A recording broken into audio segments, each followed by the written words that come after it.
Silicon Valley, home to the world's largest technology corporations and thousands of tech startups. But what happens when the uber-smart 20-something set, words from James Fadiman, need a little something extra to enhance their productivity and creativity at work? And no, we're not talking about an extra coffee here, we're talking about microdosing. According to Fadiman, inhabitants of San Francisco's Silicon Valley have been particularly interested in using psychedelics like LSD to improve their performance in the workplace. Anecdotal reports include reviews like, "It has greatly enhanced my out-of-box thinking and reduced migraines."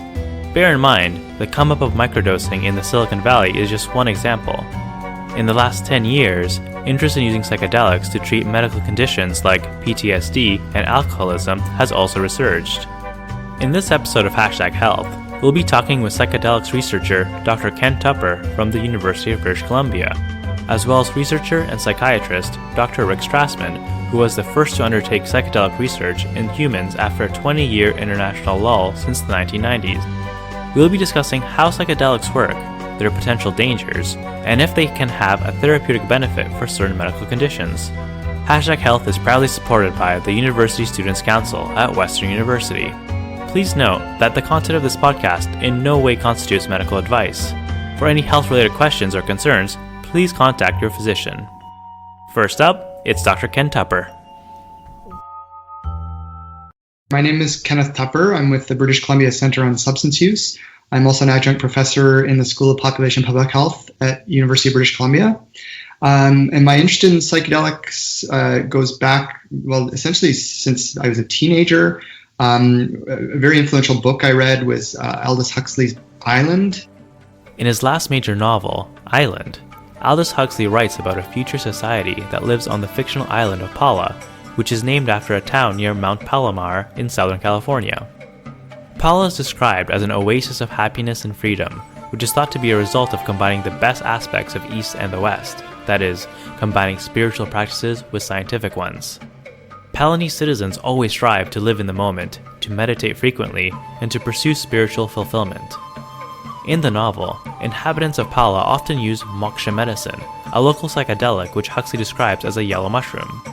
Readers of the novel believed that Huxley was describing psilocybe mushrooms, which contain the psychedelic compound psilocybin. Psilocybe mushrooms are commonly referred to as shrooms or magic mushrooms. Towards his later years, Huxley became an advocate for psychedelics and famously had his wife inject him with LSD in his final hours. His wife later described his passing as the most serene and beautiful death. So psilocybe mushrooms are one kind of psychedelic substance. What about the others? The classical psychedelics are serotonin subtype 2A receptor agonists like LSD, which is sort of the prototype, psilocybin, dimethyltryptamine, which is found in the plant brew Ayahuasca. But people often will lump other substances under the heading of psychedelics, including MDMA, which is more technically an empathogen, ketamine, which is dissociative anesthetic, but it has also psychedelic properties, ibogaine, which comes from the West African plant root iboga. So all of these substances have common sort of properties with respect to producing visionary type of experiences and catalyzing, in many cases, a mystical type experience under optimal conditions. And so one of the important factors in the effects of these plants and substances is that they're very dependent on set and setting.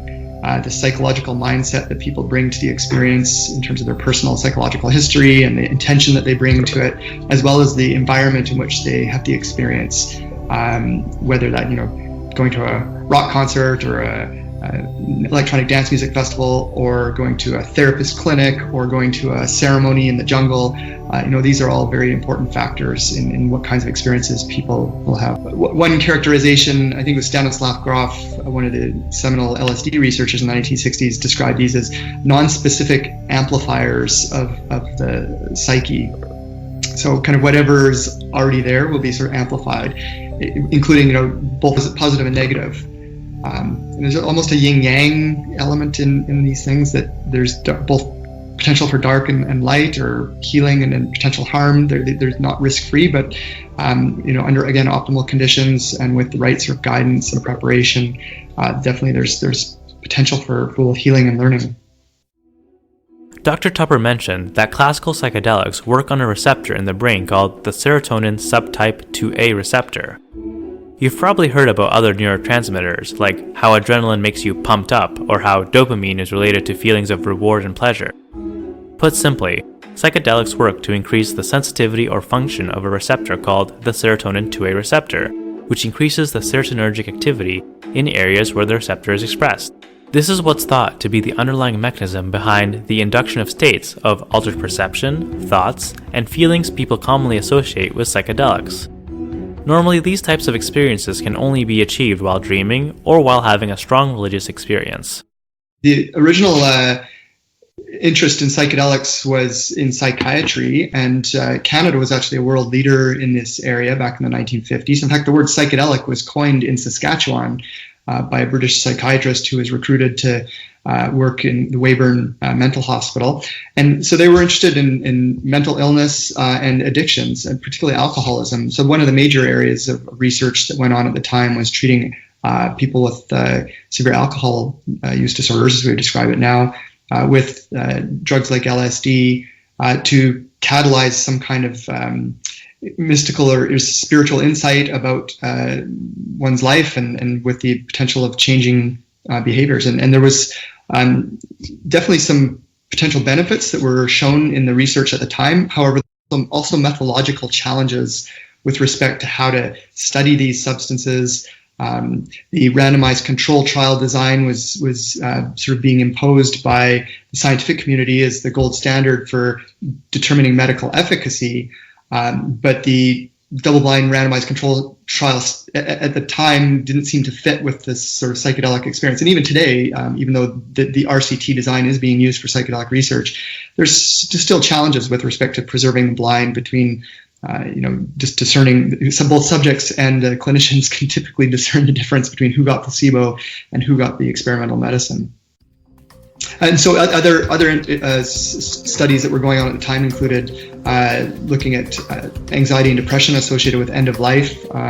So both studies in addictions and then anxiety and depression are part of the new wave of psychedelic research that's happening. And a whole host of other conditions that are sort of anecdotally reported by people who've had experiences as potentially beneficial. So that includes eating disorders, obsessive compulsive disorder. There was just recently a neurological report written up by some neurologists about phantom limb pain being alleviated, or essentially cured, I don't know if they use that word, but by psilocybin combined with mirror visual feedback therapy. And then if you include MDMA, then there's also post-traumatic stress disorder. Ayahuasca is being studied for a whole variety of things, or at least a lot of interest in ayahuasca for a whole host of conditions that modern Western biomedicine hasn't done the greatest job of dealing with in the mental health realm. So, say anxiety, depression, PTSD, addictions, etc. You may have noticed that Dr. Tupper has mentioned the term ayahuasca a few times.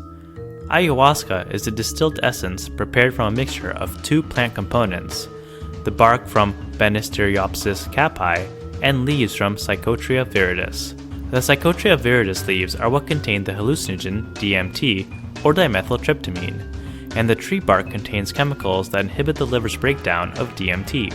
In the US, DMT is classified as a Schedule I controlled substance, but in 2006, the US Supreme Court allowed certain Brazilian churches to use it in their religious practices under the Religious Freedom Restoration Act.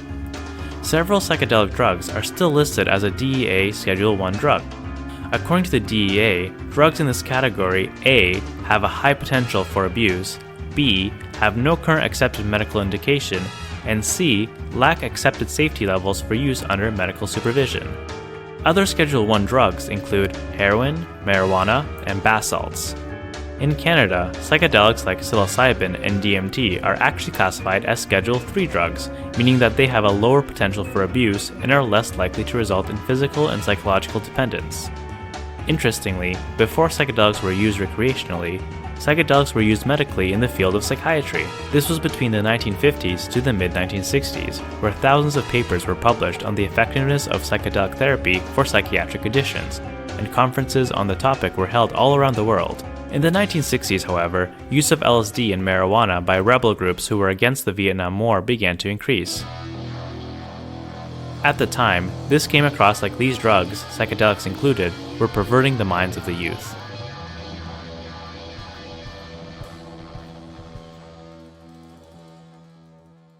Yeah, well, it's actually started in the mid-'60s when uncontrolled non-medical use began to be reported in the media, and political concerns, some very sort of high-profile adverse events that happened, where there was sort of a turning of public opinion and professional opinion to some degree, although that was a little slower. But ultimately, the passage of controlled substance laws, the 1971 Convention on Psychotropic Substances at the international level, put these substances into Schedule 1, which by definition means they have no medical value, highly likely to be abused. The term abuse, I think, is somewhat problematic, but that was the sort of representation that was made, and that they should be under the strictest control, which essentially meant that they were kept out of the hands of scientists and doctors, not so much kept off the streets, of course, the black market being sort of notoriously pernicious and long-lived. Yeah, so in the 1960s, there were certainly adverse events that happened, and there was, in the scientific literature, there's reports of what's called hallucinogen persisting perceptual disorder, which has sort of been equated to flashbacks. I mean, one explanation for the idea of a flashback is that just any kind of very strong emotional experience can, reoccur, sort of reemerge subsequently to that, and that a psychedelic experience is one of those sort of strong emotional type experiences, either negative or positive. The research on the clinical research that's being done now hasn't reported any of these kinds of adverse events, though. All of that stuff has come from the non-medical use of street drugs. And again, on the street, you never know what it is you're getting. The quality is lacking because there's no regulation and control of production or distribution. So I think there's there's potential risks that need to be recognized and managed, but the research that's been done thus far has shown that those risks may be minimal, and that we need to continue with doing more and better research to determine just what exactly they are and how best to manage them. When you're buying street drugs, it can be very hard to know exactly what you're getting. And a recent issue is the appearance of powerful opioids like carfentanil on blotting paper, which is typically how LSD is sold. When LSD is sold on blotting papers, it looks like a stamp. Often it will portray a colorful image like a hot air balloon or a bicycle. People buying the LSD will consume it by placing it on or under their tongue and waiting for it to take effect, which usually occurs anywhere between 15 to 45 minutes. When people consume LSD this way, they're ingesting only micrograms of the drug. In the situation where they ingest micrograms of carfentanil, it could spell big trouble. It's actually supposed to be used by vets for very large animals like elephants. This being the case, even 20 micrograms, which is less than a grain of salt, can be fatal. Fortunately, the occurrence of counterfeit LSD on the black market is purported to be rare. There has been reports of carfentanil, which is a very potent analog of fentanyl, being circulated on blotter paper, which is traditionally how LSD has been sold. So there's definitely that has, and I've heard that's being sold through the dark net with cryptocurrency. So I shouldn't say that there's no, but to my understanding, the LSD that's available on the street is usually what it's purported to be. And now, whether that's sort of the quality of Sandoz grade, which is the pharmaceutical company that manufactured it originally, again, is questionable. It's impossible to say. I think it's very much incumbent upon people who are seeking street drugs to be aware of the risks and limitations of what they're buying. Which is why the BC Center on Substance Use is putting forward drug checking services to allow people to find out what they're getting. There's been much greater concern about tainted ecstasy tablets, where people hoping to buy MDMA get other things that are more toxic and harmful, with a number of deaths reported from things like paramethoxymethamphetamine being substituted. Now that we've discussed the dangers, let's go over some of the ways in which psychedelics may be helpful. Remember how we said that the passage of the Controlled Substances Act in 1970 pretty much ended clinical research on psychedelic agents? Well, things have recently taken a turn. Scientific interest in classical psychedelics, we mean the ones that act on serotonin 2A receptors, has really boomed in the last decade. Clinical studies are still preliminary, and that's something we have to stress. But results are positive for the data that we have. So far, it's been shown that administering psychedelics with psychotherapy is effective in treating anxiety and depression, as well as addiction to tobacco and alcohol. So there's a couple of phase 3 trials that are, well, the one that's just started is by MAPS, Multidisciplinary Association for Psychedelic Studies, looking at MDMA as a treatment for post-traumatic stress disorder, MDMA-assisted psychotherapy as a treatment for post-traumatic stress disorder. That has been launched in a few sites. It's a multi-site international trial. A few sites are going already in the United States, and there'll be a couple in Canada that will be coming online this year. And the goal, I think, is to have that completed with evidence submitted to health regulators by 2021 or 2022. And when phase 3 trials are completed, that sort of is typically the level of evidence that's required to have these recognized as legitimate medicines and approved for medicinal use. There's also phase 3 clinical trials planned for psilocybin in the treatment of depression, one in the EU and one in the United States. So those are not, as far as I understand, not up and running yet, but actively being planned and working with, again, regulators to get all the permissions required to take those forward with, I think, sort of the same timelines, the next 3, 4, 5 years to completion and see whether or not there's a strong enough signal to validate these for approval. Inspiring experiences of wonder and awe, which we now, for many centuries, actually, wonder and awe have been kind of like dismissed or relegated to the realm of the sort of mystical or spiritual and not recognized in the sort of scientific rationalist world as valuable in any way. But I think now we're beginning to appreciate that actually people make very sort of profound senses of meaning of their lives from having experiences of wonder and awe, and that these types of experiences can be, again, under optimal conditions, facilitated or generated through a psychedelic experience. So far, so good. Basically, what we can take from this is that while the initial results are promising, the evidence is not there just yet. Dr. Tupper mentioned that many phase 3 trials are currently underway. When he says this, he's referring to clinical trials. These are sequential tests that new treatments have to go through before they can be determined to be safe and effective for human use. Basically, early trials aim to determine if a new drug is safe to give and what kinds of side effects it may cause. While later trials, like the phase 3 trial that Dr. Tupper mentioned, scientists are trying to figure out how well a treatment works and if it works better than existing treatments. In phase 3 trials, hundreds or sometimes even thousands of people are recruited, and in the case of psychedelics, a substance like LSD or psilocybin would be compared to, say, alcohol cessation programs or antidepressants for different mental health issues. However, remember that in phase 0, 1, and 2, part of the aim is also to figure out whether there are side effects and contraindications. These aren't panaceas. There are probably some people for whom they're not going to be indicated.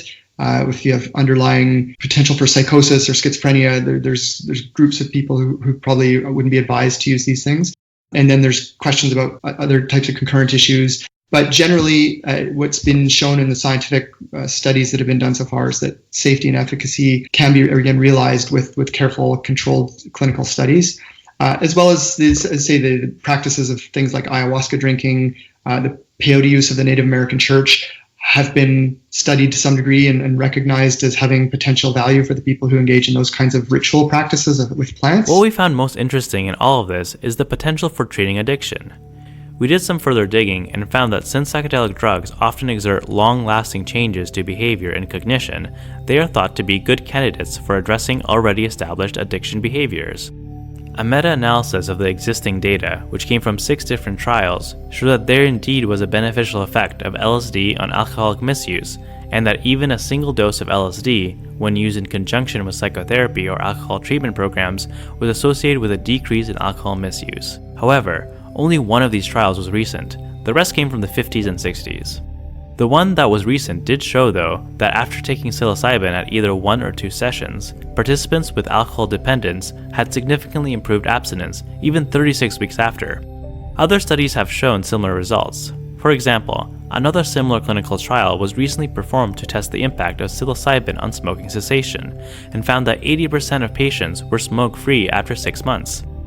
Again though, we have to stress that these clinical trials involve a small number of participants, and there are only a few of them with published results right now. That being said, results do look promising. Recall how, at the beginning of the episode, we set the scene by telling you about how tech workers in Silicon Valley are microdosing to improve their work productivity. Well, the research for exploring that claim is really quite scarce right now, and most conclusions are based off of anecdotal reports. There's a lot of interest in microdosing, which is using very small amounts over a period of time, sort of subperceptually for cognitive enhancement or potentially therapeutic benefits. Not much research has been done on that. There's anecdotal reports that are circulating, so that's another area of interest that, and for some people that seems to be less challenging, I guess, because it doesn't involve a major sort of catalyzed psychological shift. I don't know enough about whether the claims that are being made, certainly widely circulated through, again, social media and the internet, can be substantiated scientifically. So I think that the jury's out. There's certainly lots of positive reports, but there's also, I think, significant questions that have been raised by scientists saying we need to do the research to determine whether or not, it might just all be placebo, right? People have an expectancy of cognitive enhancement, and lo and behold, they get it. We don't know whether that's because of the effect of the substance or just a strong desire to have that happen. Next, we wanted to know what Dr. Tupper thinks will happen in the next 10 years regarding the therapeutic applications of psychedelics. Well, I think that the science needs to further corroborate the earlier evidence that had been generated in the 1950s and 60s, as well as, I think, traditional indigenous knowledge claims need to be taken much more seriously. That recognizing traditional indigenous practices involving these kinds of plants and substances, that they were regarded with such high esteem for a reason, and that I think with, again, more and better scientific inquiry, we can further elaborate on the potential values and to say potential risks in such a way that eventually, if the phase 3 clinical trials, which are now starting up, pan out, then the health system may recognize the value of these to the degree that they're incorporated as legitimate medicines to be probably not, at least not immediately prescribed to take home. It's probably something that'll be provided in some kind of safe setting where people would come and the medication will be administered under supervision and the experience supervised as well.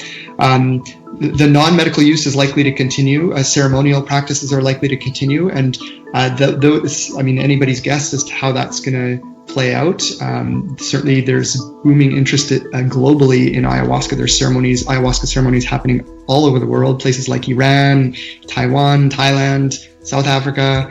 Not just the global north in the way that it has been. So it's definitely a booming kind of phenomenon, and there's, again, lots of ways that might go, but one could hope that it's just the greater sort of benefits are realized and those become transformational both for individuals and for society at large. Now, apart from having studied psychedelics since 1999, Dr. Tupper has also spent a large part of his career in developing drug policies as part of British Columbia Ministry of Health. Here's his take on what should happen with drug laws in Canada. Well, I think all drugs should be decriminalized. Portugal is a really good model of change in drug policy towards decriminalization that has achieved considerable public health and public safety goals. To think that somehow perpetuating the prohibitionist model and the war on drugs is going to achieve some kind of major change is to be extremely naive. If you look at all of the indicators of potential success for the war on drugs over the past 30 to 40 years, we've gone backwards in pretty much every category. Drugs are cheaper, more plentiful, more easily available, more tainted than ever before. The opioid overdose crisis is probably the biggest testament to that. And what we've seen with a shift to recognizing cannabis as something that can be controlled and regulated, as with alcohol and tobacco. There's a really good sort of perspective on the harms from drug policies in the shape of a U curve, where on the one hand you have sort of free market capitalist laissez-faire, the Coca-Cola model. Let's just sell all these things in 7-Eleven to 10-year-old kids. That's one model of drug policy. We could implement something like that. But on the sort of scale of harms, that's going to be very, very damaging. And then on the other side, we've got criminal prohibition with very strict enforcement and prosecution and imprisonment. And I think what we've seen, especially in the United States, where that's been most vigorously applied, is that also generates significant harms at many levels. But somewhere in the middle of sort of what's described as the public health model, between those two extremes, where there's effective regulation and control based on public health principles, we can minimize the harms and maximize the benefits. So I think that's where we need to go with respect to the psychoactive substances generally, including alcohol and tobacco, but also all of the illegal drugs, and then of course psychedelics in particular, where the potential harms or risks are very different. These substances don't lead to chronic dependent patterns of use in the way that many other drugs do. They don't hit the same dopamine reward pathways that reinforce chronic dependent use. And as I say, much of the research suggests that in fact psychedelics have the opposite effect of helping people sort of reflect on their patterns of behaviors and changing them in a way that reduces addictions rather than perpetuates them. One of Dr. Tupper's strongest research interests is in ayahuasca, which we briefly discussed at the beginning of this episode. Remember how we said that dimethyltryptamine, or DMT, is a psychoactive substance that is found in ayahuasca? Well, interestingly, it's also found endogenously within the brain of most mammals, including humans. The word endogenous just means that the substance, in this case DMT, grows or originates within the organism, and in this case, you. So we all carry around small amounts of DMT. It seems to be a metabolite of serotonin. So nobody really knows what it does, and I think the question about the role of endogenous DMT is sort of very, the jury's out with respect to what it does or whether it catalyzes experiences. There's been hypotheses that have been generated, most notably by Rick Strassman, who wrote a book called DMT, the Spirit Molecule. He was one of the first people to be able to renew psychedelic research in the 1990s when he got permission from the US FDA to do human subject research with DMT. And his book, hypothesized that perhaps the pineal gland is saturated with DMT at crucial moments like birth and death, and that near-death experiences may be something that's related to this. But I think he's the first to admit that this is sort of speculative, and we don't really know what's going on with respect to that. We're very fortunate to have Dr. Tupper as a guest on this episode. Like Dr. Tupper has just mentioned, Dr. Rick Strassman, a psychiatrist and psychedelics researcher, was one of the first people to renew psychedelic research in the 90s. Well, we're very lucky to introduce him as our next guest. DMT exerts its effects in the brain, obviously, and modifying the metabolism of certain serotonin receptors, especially the type 2A and 1A. Those are distributed in the cognitive centers, the visual cortex, the emotional, centers in the amygdala and the limbic system.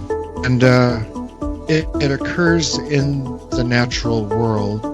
Our DMT was, synthesized in a lab at Purdue University. But DMT is, DMT. You can extract it from plants, and you can make it in a laboratory. If it's pure DMT, it's pure DMT. It's usually vaporized on the street, and that's called smoke DMT, is you vaporize it and you inhale the vapors. Doing a clinical research study with a smoke form of a drug would have been pretty complicated. It smells bad, you don't know about the effects on the lungs, and people cough and they start to trip before they've inhaled a full dose oftentimes. So we at first gave it intramuscularly. When Dr. Strassman was doing his early research, he was getting funding from the Drug Abuse Institute division of the National Institutes of Health. This meant that an important facet of his work would be to replicate the use of DMT in the lab to show how it would be used in recreational settings. While his team tried to give it intramuscularly, they later found that it was much too slow compared to how people usually use it, which is to smoke it. So we decided to give it intravenously. And when you give intravenous DMT, it begins working within a few heartbeats. There's an experience of internal pressure and acceleration. There's a high-pitched noise, sound, which builds in intensity. You begin to experience kaleidoscopic visions, swirling colors, very bright and extremely saturated in their intensity. And within about 30 seconds or 1 minute, with the higher doses, people describe a separation of their mind from their body, and the effects peak within maybe 2 minutes, 3 minutes or so, at which time you're transported into this world of light, which is full of things and activities and content. At least half of our volunteers described encounters with sentient beings of some sort or another, either mechanical, plants, reptiles, insects, and furniture and apartments, which contained sentience and intelligence, and interacted with the volunteers in some form or another, healing and harming, mostly healing, sometimes hurting. And they exchanged information, either personal information about the nature of things, the nature of the volunteer, what they had to do, sometimes descriptions of what the future might be like, those kinds of things. It was difficult for the volunteers and the beings to communicate oftentimes, because even with experience, it was still startling to encounter sentient beings in a drugged state that seemed more real than real. And communication was rather difficult to establish. It was almost like the language wasn't quite worked out between the two sentiences, as it were. And by the time communication could be established, the effects began to diminish. As I mentioned, the peak effects occurred about 2 minutes, and they start to fade at around 4 or 5. Even though people are quite intoxicated until maybe 15 or 20, they lose contact with those beings at around the 10-minute point. So the effects are pretty much worn off at about a half hour, and within 35 minutes, 40 minutes, people are drinking tea, filling out the rating scale, and are pretty much back to normal consciousness, even though they're still reverberating from the experience. So all this research in the past had to cultivate in something, right? Dr. Strassman goes on to explain that the current paradigm for using psychedelics therapeutically originated at the University of Maryland in the early 1960s. At the time, it was based on having the assumed benefit of having mystical experience. Mystical experiences are commonly synonymous with religious experiences. It's a subjective experience that varies person to person, but common themes involve an extremely heightened alertness but without thoughts. The underlying brain changes aren't well understood yet, but one key area thought to play an important role is the dorsolateral prefrontal cortex. Interestingly, some research has shown that people with damage to the dorsolateral prefrontal cortex were more likely to report mystical experiences than those without damage. Another key brain area thought to be involved are the frontal lobes. Researchers think that when the frontal lobe areas get decoupled from other areas of the brain, it results in a sort of disruption of neural networks that allows for increased flexibility and more open communication. If you look at the religious literature and the substance abuse literature, you will find that oftentimes if you're an incorrigible alcoholic, and if you bottom out, see God or experience salvation, religiously or spiritually, you'll stop drinking. And that occurs with meditation. You'll have a breakthrough experience which will end your depression, your post-traumatic stress, your anxiety. And the thinking went, if you could induce a mystical experience with drugs reliably, then you would see beneficial effects on any number of problems, especially substance abuse, back in the 60s. And also, the despair, which is associated with terminal illness. If you undergo a mystical experience and you're dying, you won't be as afraid of, dying, the theory goes. So when those studies were taking place in Maryland, primarily, that was the model. They prepared people to have those kinds of experiences, and during the drug effect and afterwards in the integration phase, everything was interpreted and steered in the direction of having a mystical experience. And there were quite promising results for alcoholism, for heroin use, and for the terminally ill, who were depressed and despairing. About 15 years ago or so, the Baltimore model was revived at Johns Hopkins, and they gave normal volunteers psilocybin, and with the proper coaching, scored quite high on a mystical experience rating scale. And the phenomenology of the mystical experience and the drug state were quite comparable. And as a result of that study, they began to turn that model towards other conditions. A group at UNM where I still have got a clinical appointment, looked at alcoholism, psilocybin effects in alcoholism, and they mostly used the Hopkins model. The results, even though they were pilot results, were extremely promising. And there's a multi-center study now going on, looking at alcoholism and psilocybin. The mystical experience model was also exported to a research group at Imperial College in London, which demonstrated acute antidepressant effects within the space of a few hours, which lingered for months afterwards. There was a study in Arizona some years back, giving psilocybin for OCD, which was quite helpful as well. There was a Hopkins study a few years back demonstrating a positive effect on tobacco dependence, and NYU and Hopkins study demonstrating that psilocybin used in that model also was quite helpful for alleviating the distress of terminal illness. Given that Dr. Strassman is a psychiatrist and many of the applications for psychedelics in medicine has been on mental health disorders, we wanted to know, how did his research on all of the new findings about psychedelics affect how he took care of his patients? I think it segued into my spiritual approach to mental illness.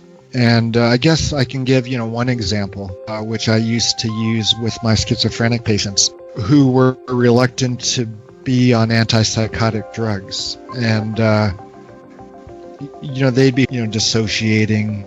They wouldn't really be in the world because of their delusions and their hallucinations. And they would say, I don't want to be on drugs, like Zyprexa or risperidone. And I would say, well, some people's the world is just too thin, and that's probably going on. And these drugs can strengthen the buffer, make it thicker. So the whole issue of the DMT state being more real than real, you have to wonder, well, if that's the case, where is it? If you take that line of reasoning to its logical end, you would be positing a freestanding level of reality independent of this one. So I started to believe that in some ways, and I could then share that belief with my schizophrenic patients and say, yeah, you're tuning into a level of reality which is real, and it's terrifying, and it's causing you a lot of problems.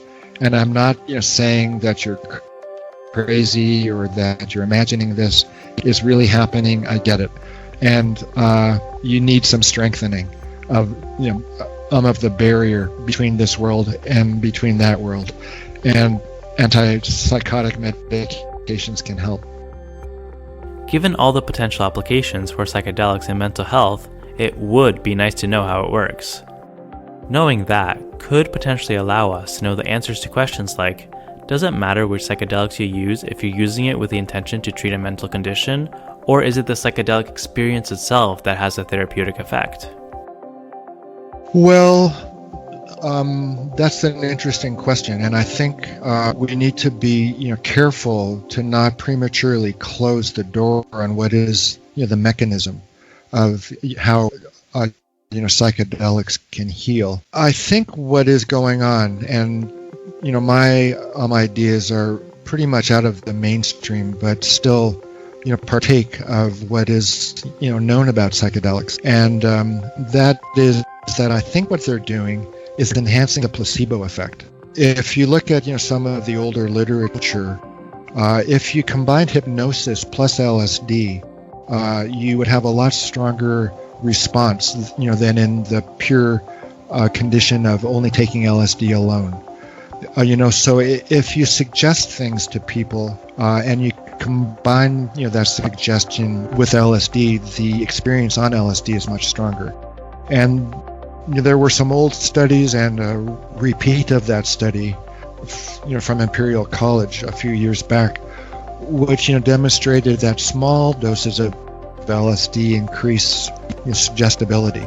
They increase hypnotizability. And I think, what we're seeing with these studies is they're using, window of doses. They're not giving super low doses and they're not giving super high doses. They're giving medium doses, which I think are ones which enhance placebo effect, in the optimum way. And if you, prepare people enough, then you will see results with enhanced, placebo effect. If you look at the literature with, psychedelics now, it's astonishing the range of conditions which, demonstrate improvement with, psilocybin. There's OCD, there's PTSD, there's, terminal illness, alcohol, tobacco, probably opiates. There's, field reports of increased appreciation of nature, more openness in your personality. You don't, beat your spouse as much. You're more liberal, those kinds of things. And if you step, back a bit, you would say, well, what drug does that? And the answer is panacea. And how does panacea work? Through placebo. And, that isn't, to say that the responses and the results are, bogus. They're true. There's, brain state changes. There's, rating scale changes on depression. People are less, symptomatic. They're happier. Their use of opiates is reduced if they've got, pain from cancer. So the results are real.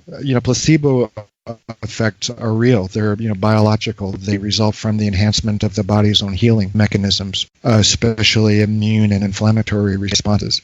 So I think, what we're seeing, even with, the brain state, changes, one of the current ideas about how, psychedelics work is, through their modification of the default mode network in the circuitry of the brain. And I think, rather than that being the mechanism of improvement, I think, that is the closest to seeing what the brain looks like when the placebo response is activated. At a higher level of organization is when you start, seeing the antidepressant effects or the anti-drug abuse effects or, the other therapeutic, results. One, case in point I really like to repeat, and, hopefully it isn't, nauseating at this point, is the issue of Charles Manson and, his followers. They took LSD for completely different reasons and completely different volunteers, as it were. The individuals who were, members of, Manson's clan. The story of the Manson family is a gritty and violent one, and one in which hallucinogenic drugs like LSD make an appearance. The Manson family was a cult formed in California in the 1960s. Their leader was a man named Charles Manson, who is described as a manipulative mastermind behind a series of gruesome murders. While testifying in court, ex-members of the Manson family said that Manson brainwashed them with LSD, sex, psychological manipulation, and that their brainwashed state is what allowed them to commit the murders that they did. The issue of using psychedelics for brainwashing was not isolated to the Manson murders. In the 1950s and 60s, a psychiatrist at McGill University by the name of Dr. Ewan Cameron conducted CIA-funded experiments involving sleeping drugs, electroshock therapy, and LSD with the goal of reprogramming the brain. It was called Project MK-Ultra. Some patients say that they were put into medically induced comas for weeks at a time while being forced to listen to loops of repetitive noise or repeated statements. How was this allowed to happen, you may ask? Well, the patients that got involved in Project MK-Ultra had some mental health issues like anxiety or depression, and they entered the program hoping that whatever Dr. Cameron was offering could help them. In 1992, Justice Minister Kim Campbell compensated 77 patients of the program. That's not all of them, since the rest were considered to be not damaged enough. Today, most people involved in the experiments have passed away, but many relatives of the patients have filed lawsuits that are being dealt with. Were sociopaths, violent people with major axes to grind against society, and they fell in with Charles Manson, and they took LSD under his supervision, and the free floating sociopathic tendencies, violent tendencies, which they had, feeling persecuted and misunderstood and unappreciated. Those became real. Those became much more real than was the case before.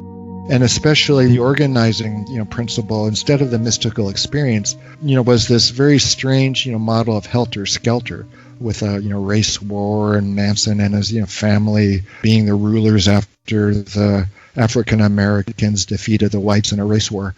So they were convinced and they became serial killers as opposed to becoming monks, or being less violent or appreciating nature more. So you really need to take the claim that psychedelics are inherently spiritual with a grain of salt. I think a more mechanistic, neutral approach, and also one that can be studied experimentally is to think about them as enhancing the placebo response.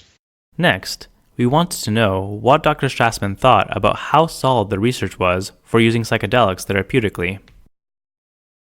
Well, the data are robust, and they're extending the preliminary studies with tobacco use and alcohol use and the terminally ill into a larger patient sample, phase 2 studies where they're placebo controlled and larger larger size and more rigor.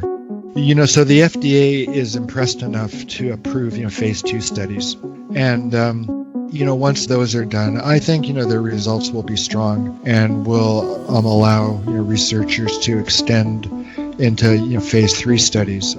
So the results are strong, the data are strong, but I think we need to make sure that we're not prematurely closing off our thinking about, the mechanism of action. Because by doing so, we'll preclude, negative results from the discussion. It's interesting. One of the 2, papers that came out a few years ago on using psilocybin for the terminally ill came from Hopkins. And if you look in their, supplementary material at the end of their article, one of the patients in their cancer study committed suicide, 10 days after, being in the study.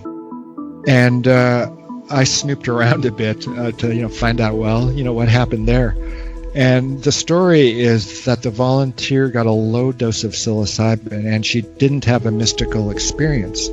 And she felt like a failure and she killed herself. I think we, need to retain an open mind about how, psychedelics work. A sub-mystical experience can be as therapeutic, even more so, even though their scores on the mystical experience questionnaire aren't as high as they should be, and the unitive mystical state doesn't intervene as much as it should. There are still, psychoanalytic mechanisms, cognitive mechanisms that can be called into play to both understand and to use in psychedelic psychotherapy, which exclude, to a large extent, the mystical state. Now, What about the potential dangers of using psychedelics as a treatment for patients? This is more complicated than recreational use because it involves factoring in the disease or disorder and sometimes other existing conditions that patients have. One concern brought up by the medical community is that psychedelics could actually re-traumatize people who are in already vulnerable states. You want to screen out people with psychosis, at least at this point.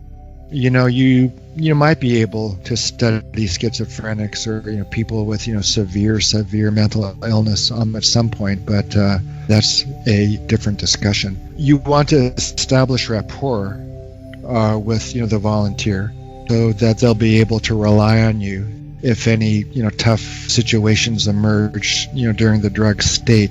I think it can be helpful if you screen people with a low dose of drug first and then a medium dose after that, in order to familiarize the volunteer with what to expect before giving them the full blow you out of the water dose. And there are means to help people through rough patches in the drug state, to breathe, to lay hands on someone, to speak to them in a calm way, to allow them to look at pretty pleasing things, keep them out of situations with too much stimulation. It's also very important to integrate after the drug experience is acutely worn off. If there's anxiety afterwards, you want to help them work through that. A couple of our volunteers experienced relapses of their depressions, and we were there right away to help them out. One person got back on antidepressants, somebody else got back into counseling, and very quickly their depressions resolved. But you have to follow up, and you have to be able to intervene if there are any problems after the case. Being the first person in the United States to conduct human research with psychedelic drugs in 20 years, we figured there isn't anyone better to ask the following question. If you were to recommend a type of psychedelic someone could use recreationally, say, for spiritual or personal development, what would it be?